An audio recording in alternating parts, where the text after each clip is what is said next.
name's James Russell. I was born in Philadelphia, West Virginia, August the 12th, 1925.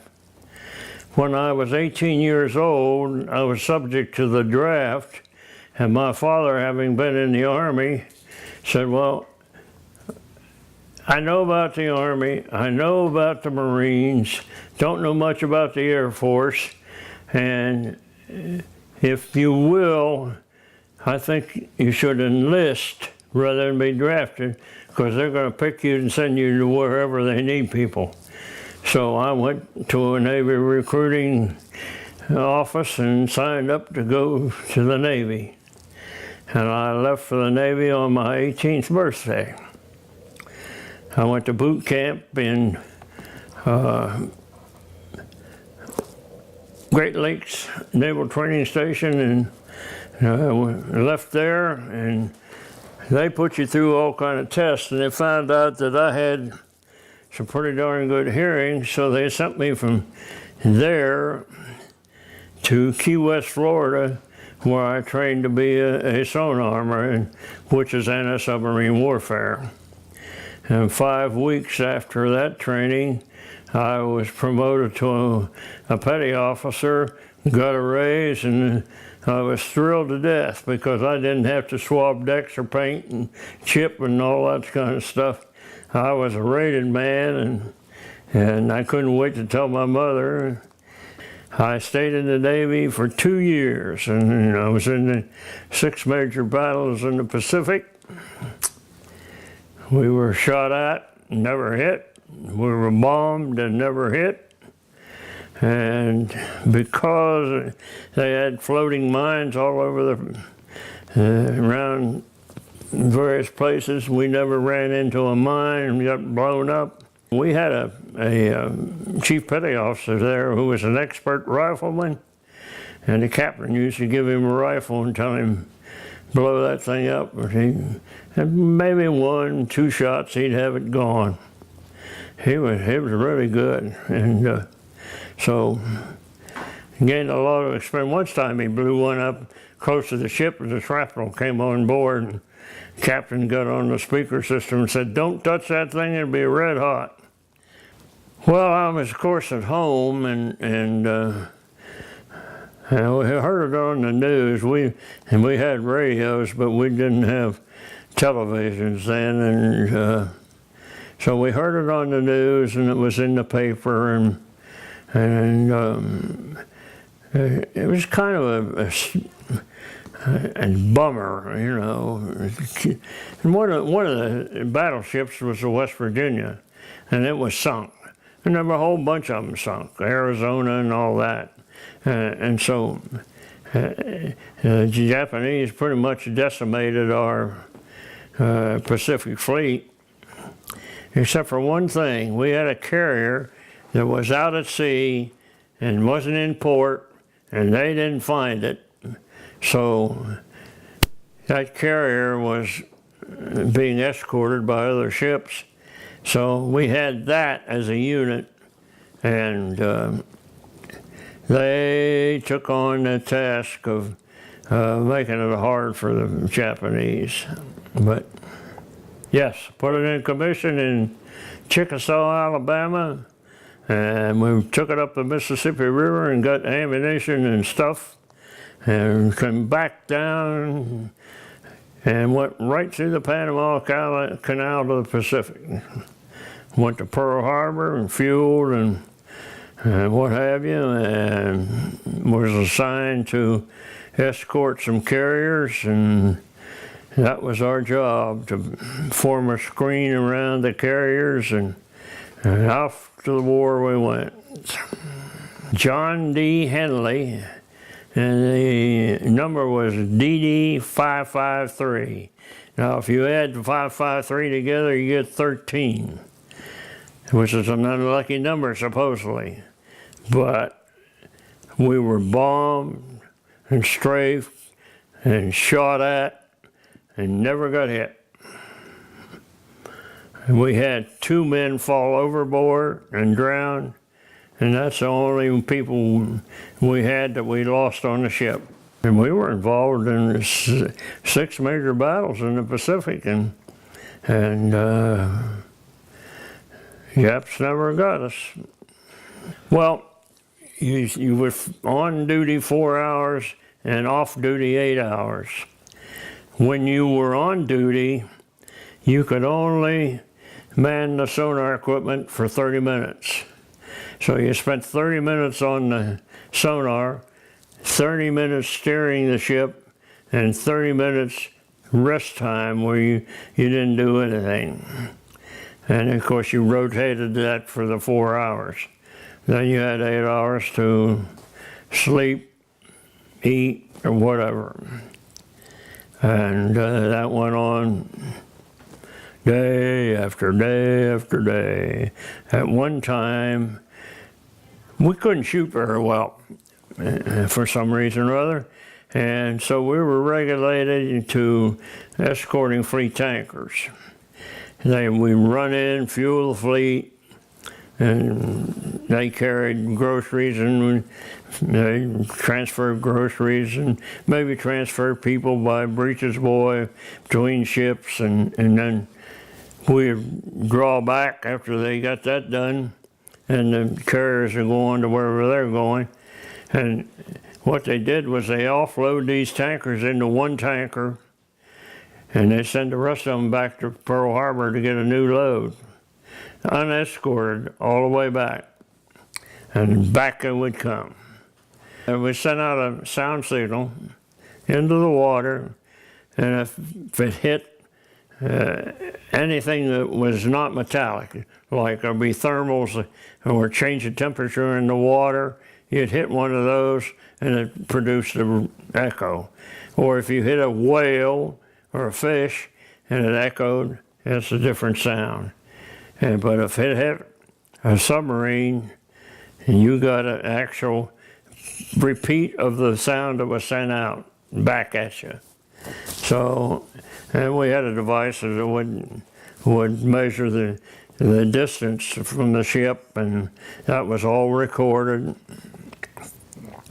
And you know, as soon as we would holler sonar contact to the bridge, why, they then would take over and start searching for the submarine.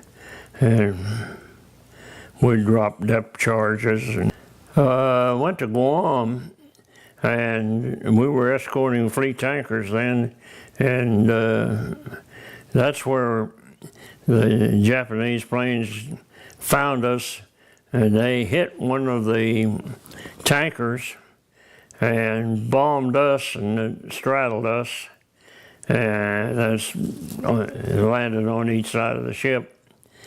And we had the commanding officer for the fleet tankers on our ship. We were a so-called flagship for the fleet tankers. And the captain told that captain on that tanker that had been hit, run it up on the beach. Now what he knew was we were going to invade Guam the next day. And so he'd be on the beach for overnight, and then the invasion would take place. So that's what they did. And they beached it, and the invasion took place, and we patrolled around Guam to make sure that no Japanese came to assist them. And then they took Saipan and Tinian. Now the reason they took those islands is because they had airfields, and they wanted to fly our planes from there to Japan and back. One of the problems was they get over Japan, and if they got hit with anti-aircraft fire, sometimes they couldn't make it all the way back to Saipan and Tinian, and they'd have to ditch. Well, it was decided that we should take Iwo Jima, which is an island that's in between the Marianas Group and Japan, so that planes coming back would have an airfield to land on. The Japs had 2 airfields on that island, and Mount Suribachi was an extinct volcano, and that was a major operation for us because the Marines, when they invaded Iwo Jima, they couldn't get their artillery pieces on shore because of the volcanic ash. And they had no way of grading a road up to, it was elevated above the ocean, and they had no way to get up there. So they took their mortars and landed, so we were their artillery. They put 2 radios on our ship, and when they went into the island, if they needed artillery, that was our ship. We had 5-inch 38 guns, 5-inch shell and 38 caliber. Anyway, they'd call on the radio, and I was telephone talker on the bridge. And the captain told me, he said, when they call on that radio, don't tell me, tell the gunnery officer. So I'd relay the message from the radio to the gunnery officer, and the captain said, I'll hear you.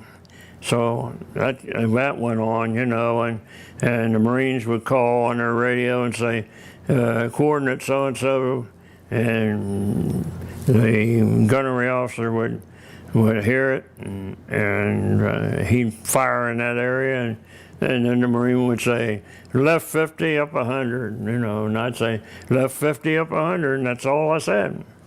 And the gunnery officer would rotate the gun control mount around, and boom, off went another salvo. And if it was in the right place, then we'd fire all of our 5-inch guns simultaneously, boom. That went on until the Marines took the airfields, and then there were caves on the place, and the Japs had, because it still had heat from the volcano, it was active underground, they had built up eating areas, sleeping areas, and kitchens and everything underground.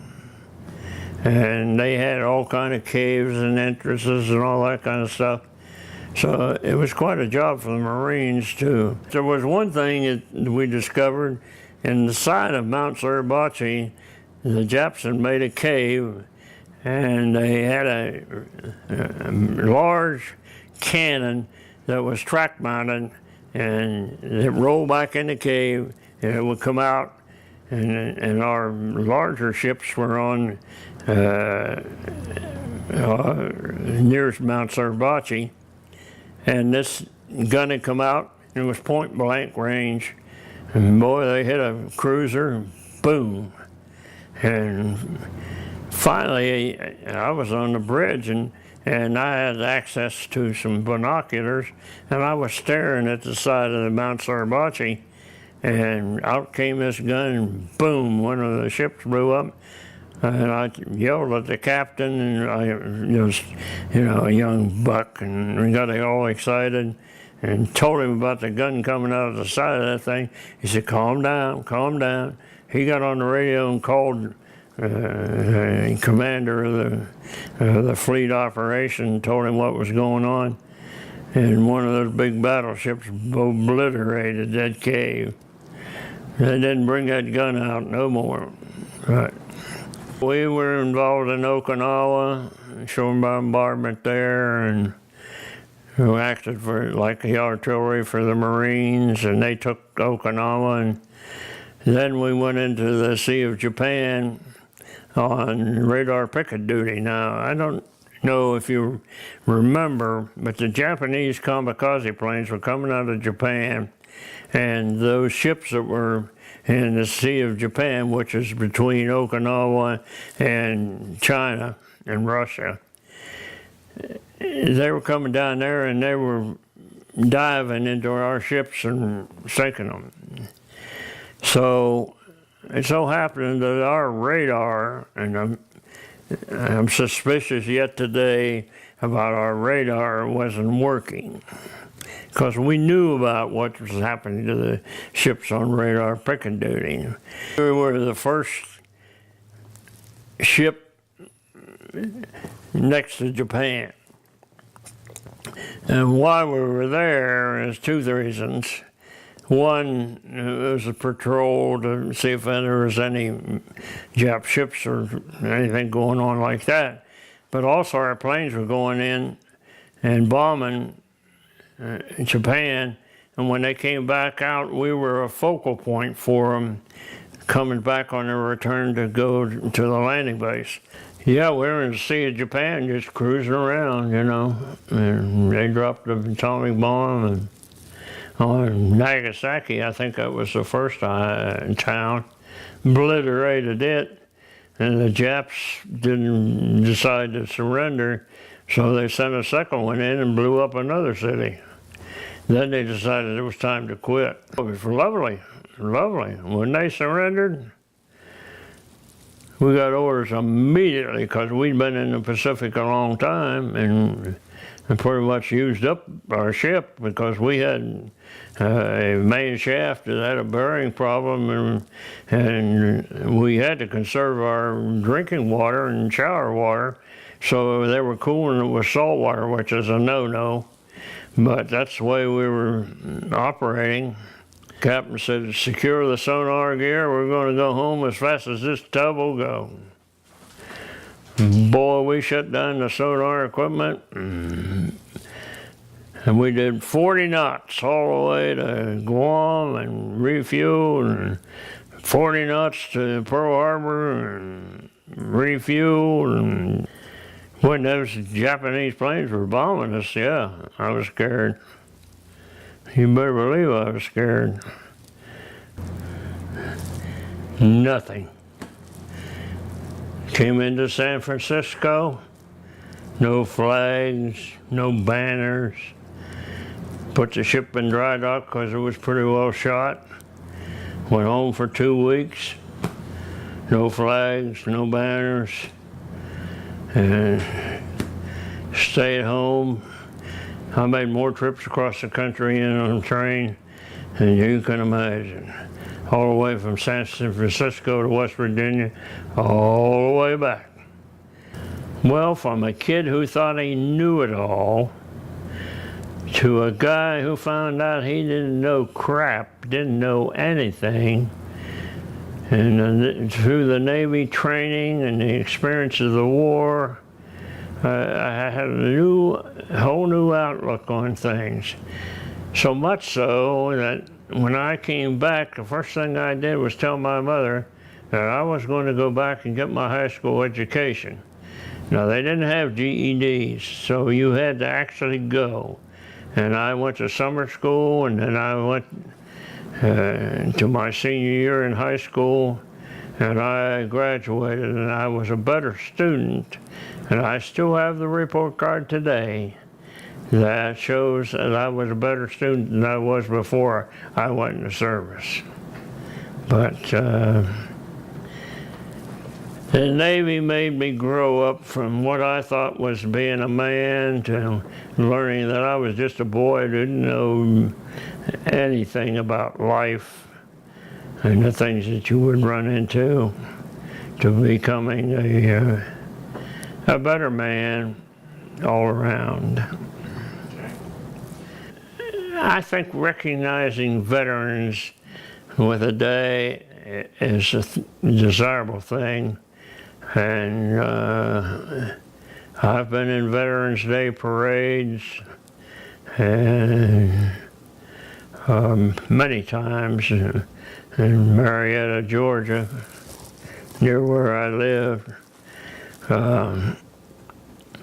They had a truck that they hauled us around on, and you had big placards on the side with your name and your service, and you stood by that plaque and rode around the square in Marietta for the Veterans Day Parade. And of course they had marching units and bands, and it was quite an elaborate thing, and